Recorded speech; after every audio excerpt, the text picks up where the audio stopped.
Hey guys, welcome to another episode of the High Ticket Coaching and Consultant Strategy and Growth Show. Now, if you're watching this interview anywhere else but within our private Facebook community called High Ticket Client Attraction Insider Circle, definitely come check us out. We'd definitely love to have you. And that community was put together specifically for coaches, consultants, and service providers who are serious about getting up to that 6 and that 7-figure level. So if that's you and you want to be part of an awesome, supportive community, come check us out. Now, today I want to introduce you to one of the members of our community, Sarah. Welcome, Sarah. Hello, thank you. Awesome. You're welcome. Great having you here. So tell us, Sarah, tell myself and the members of the community, what is it that you do? Hi, everyone. So my name is Sarah Alexander, and I'm a boundaries personal trainer. So what that means is I help people, like we would go to the gym to work out our physical body, but people don't usually think about boundaries as something we need to show up to and have strategy around and also work on so that we can embody what we're available for and what we're not available for. So what I do is I help people show up better for their own values and boundaries in life, in the personal life and in professional life as well. Mm-hmm. Awesome. So what's your backstory before you got started on this? What did you do? So that's a great question. So before I was a boundaries personal trainer, I was actually providing one-on-one cuddling sessions with people. And you might think, how did cuddling and boundaries relate, right? Mm-hmm. But what I realized when I was cuddling people is that sometimes we aren't able to communicate our desires in the moment and communicate, like, for example, what position we want, or if our foot's falling asleep and we need to wiggle around or move a little bit. So being able to really feel what we need in the moment and then be able to ask for that, or if somebody's crossing our boundaries and we need to say no, or just basically avoid having toxic people in our life whatsoever. That is also how, basically with the cuddling situation, when I was cuddling people one-on-one, I would help them to be able to communicate this more easily, because obviously in a more intimate situation, it can be a little bit more, Mm-hmm. interesting. Like, yeah. So if you can do that in the bedroom, you can do that in your business life, you can do that with your friends. It's all about really getting that embodied sense of what I'm here to communicate and asking for what I need, right? Mm-hmm. Okay, hang on. You're a professional cuddler? Yeah, I did say that. How does someone become a professional cuddler? How does that? Yeah. So I was trained with Cuddlist, and Cuddlist has the code of conduct. So all the sessions are platonic and non-sexual. And it's all about the clients really asking for what they want and feeling empowered to receive it. Because as you know, there is quite a touch epidemic going on in the world. As we're moving to screens and connecting this way, we're having less interaction with humans in general. You know, we can go to an automated place and check out our groceries that way instead of having a real conversation with somebody. So these kind of situations where humans are allowed to meet face to face are really needed. So we can really learn about the other person. Mm-hmm. Awesome. So I learned so much through that work, Mm-hmm. about people's inner worlds and the way that they view themselves and the way they show up in the world. Mm-hmm. Awesome. And now you've transitioned, right? Yes. So now I took what I received from that job, because it's all about consent and boundaries in that world. And I was able to work with women and helping them like really embody who they are and what they stand for and what they're not available for, so they can communicate that in life and in the professional world. So Yeah. yeah. Awesome. How long have you been doing this type of work? I've been working with people one-on-one since 2017. Mm-hmm. Okay, good. Yeah, supporting them with being able to communicate what they need, and yeah. Mm-hmm. And what did you find? Like, what I guess what led you into this type of work? Great question. So when I was in the US in 2017, I was really frustrated with the amount of gun violence and the situations I felt were happening in the US. And I felt personally called to do something with my own life and with my own body that I could do. So I thought, several years ago, we used to be able to ask our neighbor for a cup of sugar. Now we don't even know our neighbor. And now, like, There's so much violence happening in the US. So I realized like how I could really transcend this and move it back towards love and connection and respect is to offer myself as a vessel to be able to connect with people out of that divine space of love, non-judgment and understanding and acceptance. Mm-hmm. So it was a personal response to very, Yeah, pretty cool stuff. Interesting. Okay, good. So in essence, this journey, how right now with your clients, because you said you're in Australia, right? Yes. Yeah. Do you work with clients virtually as well too, as far as the women you're having right now? Is your business virtual? Yes, that is right. Yeah. So we have our sessions on Zoom one-on-one, and usually people will let me know with what a little bit is going on in their life. We find it really hard to be able to connect to our desires, let's be honest. So some people, if they have the background of people pleasing, they might actually connect to somebody else and what they want more than they'd actually come home to their body and connect with what they want in the moment. So it's all about transitioning women from that place of outsourcing what we want and what we need to really asking inwards and saying, what do I need in this moment? Mm-hmm. And what does working for you look like? Do you have, is it one-on-one? Is it group coaching? How do you typically work with your clients? Yes, so I have one-on-one programs, 3 months, 6 months, 12 months. And I'm also going to be launching a group program called, it's called Embodied Worth. So it's about really representing this, what we really want to show up for with our values and what we need and what we ask for, and being able to have that come through and feel like the world is supporting us with our authentic self, and the world is supporting us be exactly who we are, and feeling this embodiment, this worth piece from the inside rather than basing it on external, how many likes I have, how many views I have, how many subscribers I have. So I'm really excited for that one. That's going to be a group journey. So. Mm-hmm. Awesome. Now, if you had to condense everything you've learned, your experiences in life, everything you've been through, into one core sentence, how would you describe? I guess what's a lesson? What would be the core of the message that you want to share? Right. So I kind of have a little bit of a demonstration, like a quick one. One of the things that I find is most helpful for my clients and the people I work with is really knowing what you're available for and what you're not available for with your life force energy.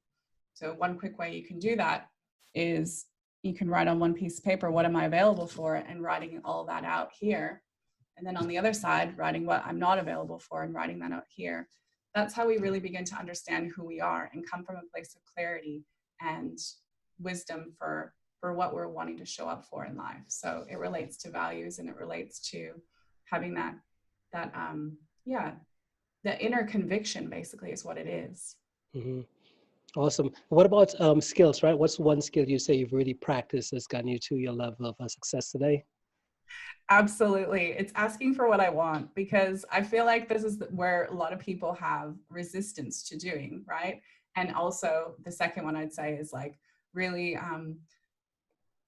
being kind to all of myself, the awkward bits, the kind that I don't know what to say, just really loving and accepting all of that. So asking for what I want and including all of myself. Mm-hmm. Awesome. With your business now, what's that vision that you hold for the business and the company you're growing here? Yes. So the greater vision is a lot of women rising in leadership. A lot of women rising in leadership to be able to have this feeling come through their body, to be able to be connected to their intuition, to be able to have the feminine received and respected in the workplace, not to have it looked at as lazy and unproductive, have that leading more in the world. I feel like we'd have lots more equality and lots more wealth distribution. And also, being able to hold more rather than this push contract force, like always competitive and always pitted against the other person and racing. It'd be much more of a beautiful vision for me anyway. Yeah, I'd like to see my sisters rise up. Yeah. Awesome. And what do you believe, if I had to ask you, like, what's your core belief about life? How would you answer that question? That's a big one. Yeah. So my core belief about life. Yeah. it's very difficult right now, you know. There's so much going on, but my core belief about life is that I believe life is meant to be experienced. We can't sit on the sidelines. So I think we need to get in there with both hands, do what we need to do what we can to make a change. There is a lot happening at the world, and we all need to put in all of our support and all of our love and all of our acceptance for this new wave of leadership that needs to come through. Hmm. Awesome. And I take it, what's your frame of reference? Do you have a mostly external frame of reference, or is it mostly internal? How do you find the answers? How do you find your answers? Yeah, great question. Well, I'm still trying to come back more to myself these days, but it's been a process. So I also really love binge watching content and educating myself in self-development and self-growth like the next person. But I actually, when I close my eyes, that's me coming back to what actually wants to come through in the moment. What am I here to share? And what do I believe? Because it changes moment to moment if we're really truly being present with ourselves. So presence as well. Presence is one of my values that I try to not lose myself or abandon myself in the process. You know, even if somebody's wanting to lead me over here or lead me over there, it's like, what do I believe now? What do I believe now? Hmm. So it's true, you know? Yeah, powerful stuff. Love it. And what about what about it with ideas, information? Are you a pretty big reader? Listen to podcasts, watch videos. How do you consume? How do you get new information? Yeah, great question. So one of the books I completed recently was Glennon Doyle's Untamed, which was really brilliant on how as women we can really claim our wild, claim ourself that is not necessarily ourself plus the conditioning, but really break out of that pattern of conditioning as women. I also really love listening to podcasts about mindset and boundaries and really being able to express ourselves as women. And I also really love YouTube. So sometimes I'll just be watching a style YouTube or Marie Kondo to try to, you know, get her closer to my house so she can help me with some things. Mhm. Yeah. So, and what about let's see. I guess the next question becomes in terms of ideas, right? So what would you say has been a critical idea that you've gotten that's really when they say change the whole trajectory of your life? Critical idea when I've received it. Yeah. So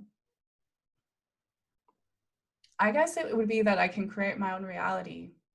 Hmm. And I do have to own that, you know, coming from a supportive background and coming from white privilege, like I really am learning about the responsibility that that also includes. So creating my own reality means that I wasn't afraid and I was able to move to a different country and live in a different language for 1 year and, you know, have my life added to because of that experience. But then also knowing the responsibility, like, for example, what I'm wanting to move towards is to be able to have my business create enough resource and resilience so that I can support children who are children of asylum seekers in Australia, because they were coming to Australia for a better life. And I came to Australia also for a better life, but we have vastly different circumstances. So I'm wanting to therefore support the children that are coming. And yeah, so I just really, I don't know which organization yet, but I'm still open to it and I'm learning and discovering so that I can make a difference, that I can make an impact, and I can choose the life that I desire. Yeah. And who do you want this message to reach? Yeah, who do you want this message to reach? Hmm. I want this message to fall in the ears of people that are open to receiving it. And I want this message to perhaps penetrate some parts of the heart and spirit to be able to really awaken that fire inside of people, that they can also lead the life that they desire and be powerful to make a change for the world, to have, you know, better circumstances like for everyone. And yeah, I really do believe that when we wake up and stop consuming so much, and when we are able to be more active in our environment, it's amazing, like what you've been able to do, how you've been able to impact this environment, your community, is amazing, Extus. So I really want other people to rise up into their own leadership and be able to affect their communities the same as you have done. Hmm. Awesome. Now, let's say someone wanted to connect. They're like, oh my God, Sarah, what you just shared with me, I loved it. I love what you're about. What's the best way for them to be able to reach out and connect? So I'd love people to visit my shiny new website, which is www.sarahelizabethalexander.com. Hmm. Awesome. Yeah, I'd be available for workshops, public speaking, my one-on-ones. Yeah. Hmm. Okay, great, great. Well, hey, Sarah, thank you so much for making the time to be here. Really appreciate it. And guys, if you're watching this interview, whether it's on the live or the replay, Sarah's website, the link will be either right above or below this video, so you could click through and get connected right to her. So, Sarah, do you have any final thoughts before we end for the day? I just wanted to thank everyone for being open to receiving the message and also, yeah, connecting to themselves so they can connect to their community and become play on a bigger level, like with impacting the world. We really need true leaders to rise up right now. So I'm calling you. Awesome, Sarah. Well, hey, thank you again for stopping by. Thanks for sharing, and we'll talk soon, okay? Thanks, Extus.